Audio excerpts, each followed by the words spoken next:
16 जुलाई की खबर आई, जस्ट अभी, आज 19 जुलाई है, 16 जुलाई की खबर थी कि इस घोषणा को मुख्यमंत्री जी स्वयं करेंगे। इस घोषणा को, जो सिपाही भर्ती की परीक्षा है, इसकी रिजल्ट, इसकी जो एग्जाम की डेट है वो इसलिए अनाउंस नहीं हो रही क्योंकि मुख्यमंत्री जी इसको खुद करेंगे। और मुख्यमंत्री जी के पास अगर डेट लेकर के भर्ती बोर्ड जाएगा तो सीधी सी बात है कि सारी तैयारी करके ही जाना पड़ेगा। मुख्यमंत्री जी ने डेट बोल दी, फिर तो हर हाल में उस एग्जाम को उस डेट पे कराना ही है। और पहले ये इसलिए अनाउंस नहीं कर रहे, फिर मुख्यमंत्री जी से अनाउंस कराने का फायदा क्या? तो ये कारण है। और मुख्यमंत्री जी के सामने सारी बातें अगर पेश होंगी तो फिर सीधी सी बात है, उससे पहले कि कहीं प्रदेश में कुछ गड़बड़ ना चल रही हो, ये भी बात का ध्यान रखेंगे। तो फिर नेक्स्ट डे 16 का वो था, और 18 जुलाई, ये हालांकि 17 जुलाई की शाम को अमर उजाला ने अपनी वेबसाइट पे छाप दिया था, जिसको मैंने व्हाट्सएप ग्रुप में शेयर किया, व्हाट्सएप चैनल पे। तो 18 जुलाई की खबर फिर ये न्यूज़पेपर में छपी और कई न्यूज़पेपर में छपी। 18 जुलाई को ये साफ कर दिया था कि अगर भैया मुख्यमंत्री जी से बुलवाना है तो प्रदेश की हालत तो सामान्य हो। तो फिर समझ में आ गया, प्रदेश में तो कांवड़ यात्रा चल रही है, प्रदेश में से इस दौरान क्या रहेगा? अब तो बाढ़ चल रही है, मुख्यमंत्री जी का ध्यान तो वहां है। अब जब उनके सामने आएंगे तो ये क्वेश्चन भी आएगा कि अगर बाढ़ प्रभावित जिले हैं और 24 जिलों में बाढ़ है, और इसके बाद और भी बच्चे क्या हुआ, इसके बाद तो और भारी बारिश पड़ गई। इस खबर के बाद मैं 19 तारीख की, 18 तारीख की बात कर रहा हूं, 18 कल की। तो कल तो फिर बहुत ज्यादा बारिश हुई है कई जिलों में, जिसके कारण ये 24 से जगह कई सारी न्यूज़पेपर में या कई सारी न्यूज में दिखाया जा रहा था कि 24 जिले नहीं, अब 40 जिलों में बाढ़ प्रभावित है यूपी में। तो जो 24 जिले थे वो बढ़ के 40 हो गए। तो फिर अब मुख्यमंत्री जी से कैसे कहेगा भर्ती बोर्ड की डेट अनाउंस करिए? मुख्यमंत्री जी के सामने ये सवाल आएगा निश्चित तौर पर कि भैया आप बाढ़ प्रभावित क्षेत्रों में कैसे एग्जाम करा दोगे इस दौरान? अगर आप 6 महीने के अंदर ही कहते हो हम आपकी बातें पूरे कर, तो अगस्त में तो इस बात की पूरी गारंटी के बारिश होगी। अब बारिश हो, जब बंद हो जाएंगी तब तो बाढ़ प्रभावित क्षेत्र सही सलामत हो पाएंगे, और वो भी, उसमें भी महीनों लग जाते हैं अपनी सामान्य स्थिति में आने में।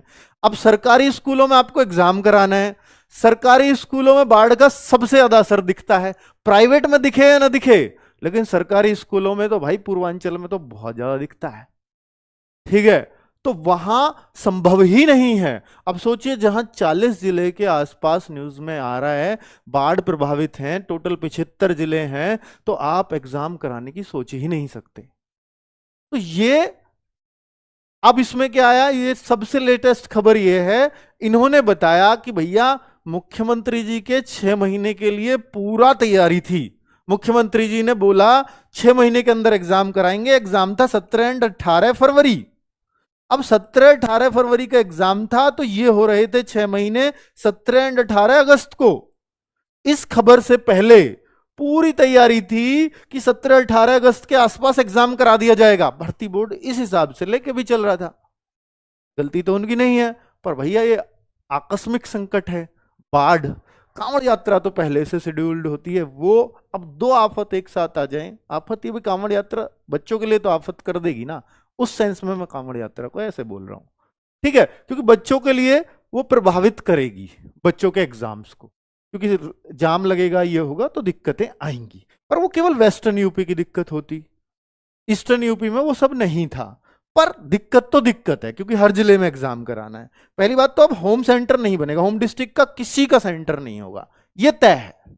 ठीक है, और 17-18 अगस्त ये पूरी तैयारी थी कि इसी के आसपास एग्जाम की डेट होगी, तभी मुख्यमंत्री जी के पास प्रपोजल जाएगा, क्योंकि ये एग्जाम 6 महीने के अंदर है। मुख्यमंत्री जी से इसी वजह से चाह रहे थे कि उन्हीं के मुंह से डेट अनाउंस हो। तो भाई अब ये चांस बिल्कुल खत्म हो गए हैं, यहां भी दे दी है। और भर्ती बोर्ड के अधिकारियों के मुताबिक इस में बोला गया है कि 1 महीने की तो कम से कम देरी होने वाली है। अब 1 महीने की देरी, आप ये मान लीजिए 17-18 सितंबर आ जाता है, कम से कम 1 महीने की है। अब मैं आपको बता देता हूं, 6 महीने ही बीत गए, कोशिश थी कि 6 महीने के अंदर कराना है, अब 6 महीने ही बीत गए, तो फिर किस बात की जल्दी?